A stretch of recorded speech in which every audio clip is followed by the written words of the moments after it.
सत्वरं प्रार्थायं वैष्णवस्य च विद्यते इति श्रीमद्भागवत श्रीराधाया मातराजस्तोत्रं संपूर्णं। भगवान बिहारी लाल की जय, श्री राधा वल्लभ लाल की जय, श्री गोपेश्वर महादेव की जय।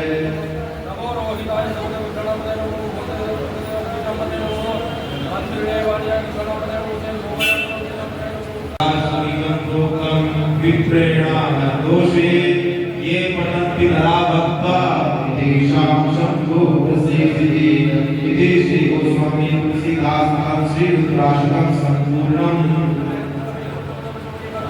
हर हर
गुरु मंत्र से हम जुड़ जाते हैं तो महाराज जो भी चीज है ना उसका फल हमें पूर्ण प्राप्त होता है।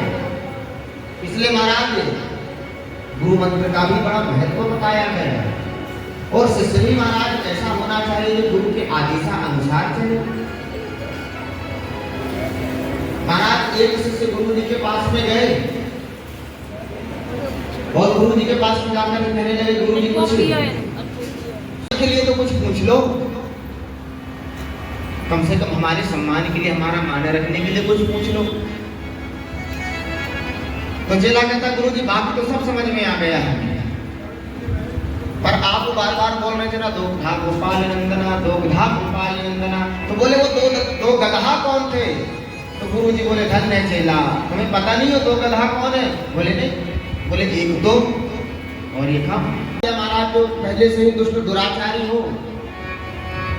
तो लोभी गुरु लालची चेला, अहो ये नरक में ठेलम ठेला। बोले महाराज गुरु भी वैसा और चेला भी वैसा, अब दोनों परेशान हो रहे हैं। इसलिए ना कहते हैं शास्त्र की गुरु बनाओ जान के और पानी पियो। तो अगर हम गुरु भी बना रहे हैं तो महाराज पहले जान लें उसके बारे में, उसका चरित्र कैसा, उसका ज्ञान कैसा है, और उसके बाद में महाराज गुरु बना दें। उसी प्रकार से शिष्य की भी प्रथा बताई गई है कि महाराज का कल्याण होने वाला नहीं है, गुरु भी सत्मार्ग वाला होना चाहिए, सत्मार्ग पर चले, नित्य क्रिया अच्छी हो उसकी, कार्य अच्छे हो उसके। बोलो मापति महादेव की। और इस प्रकार से श्री सूत की महाराज सौनकादिशियों को यह पावन मंगलमय श्री शिव महापुराण की कथा श्रवण करा रहे हैं।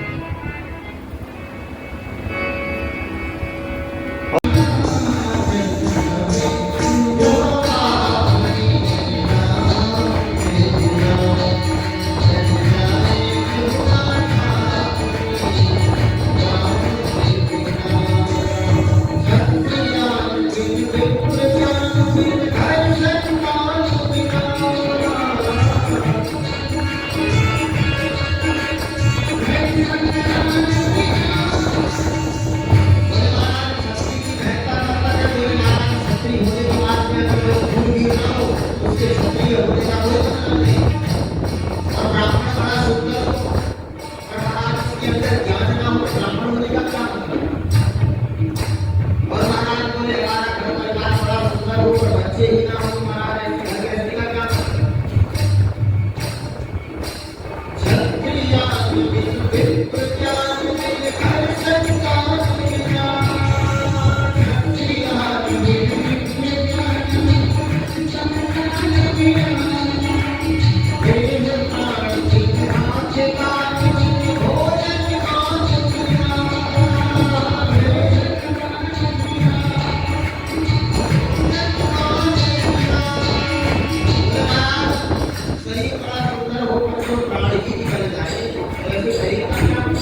फिर भगवान भोलेनाथ जी ने नहीं बोले, तो इंद्र को क्रोध आ गया।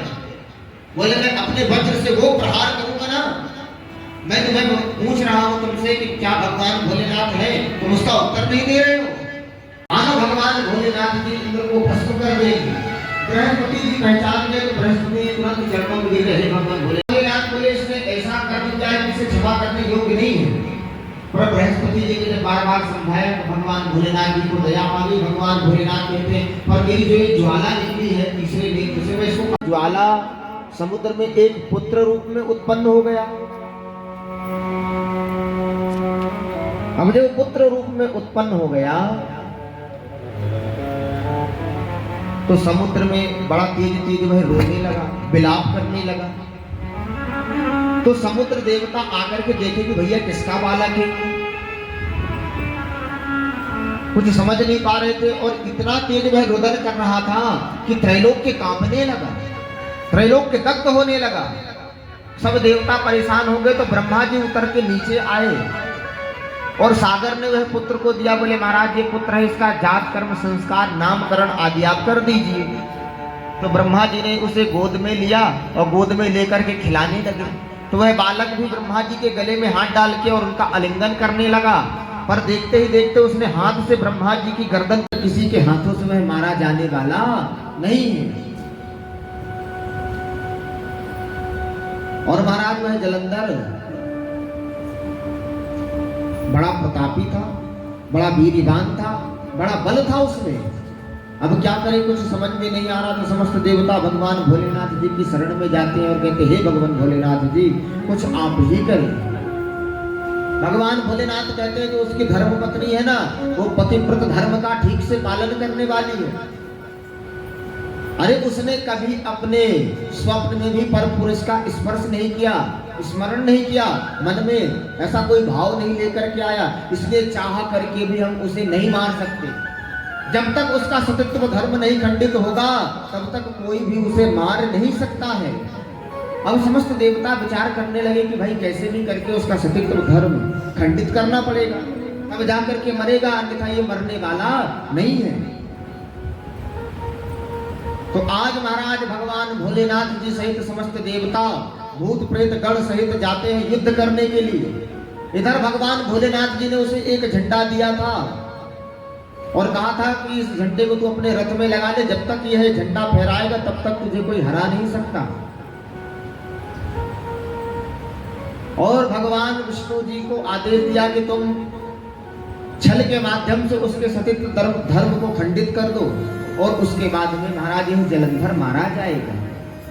अब उधर से जलंधर अपनी सेना को लेकर के आ रहा है युद्ध के लिए और इधर से भगवान भोलेनाथ जी समस्त देवताओं के साथ में जाते हैं। और कुछ देर बाद भगवान विष्णु जी ने जलंधर का स्वरूप बनाया और जलंधर का स्वरूप बना करके अपनी सेना के साथ में वापस घर पहुंचा और कहता, हे देवी जी, हम विजय प्राप्त करके वापस आ गए हैं।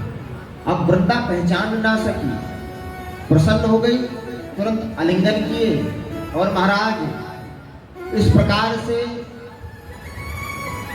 जब काम वासना में लिप्त हो गए तब वृंदा को पता चला कि अरे ये तो हमारे पति नहीं है।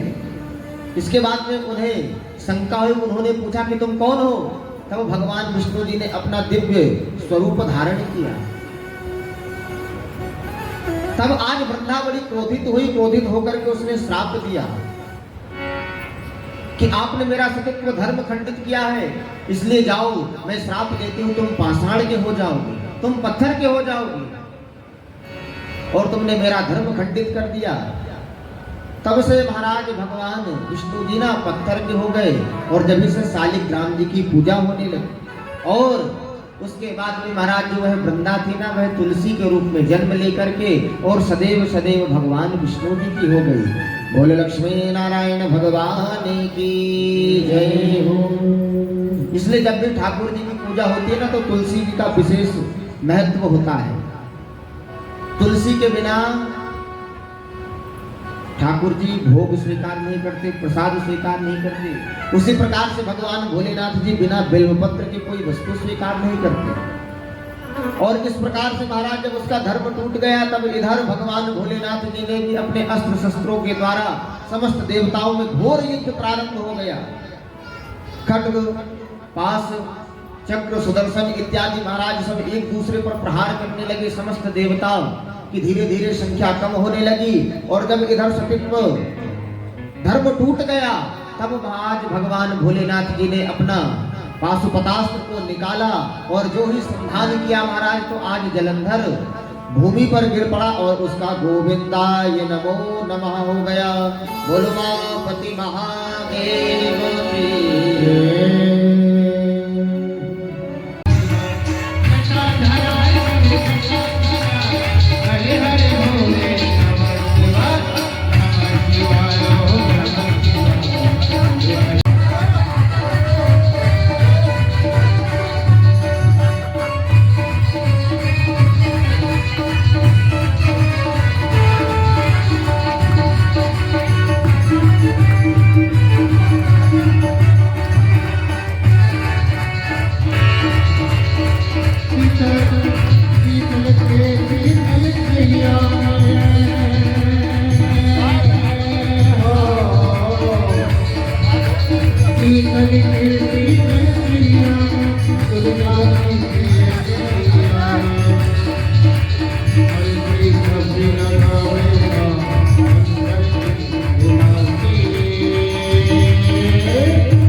भोले बाबा। इको डालो इसमें, इको। आरती लेकर खड़ा तेरे दरबार भोले बाबा, मुझ गरीब की आरती स्वीकारो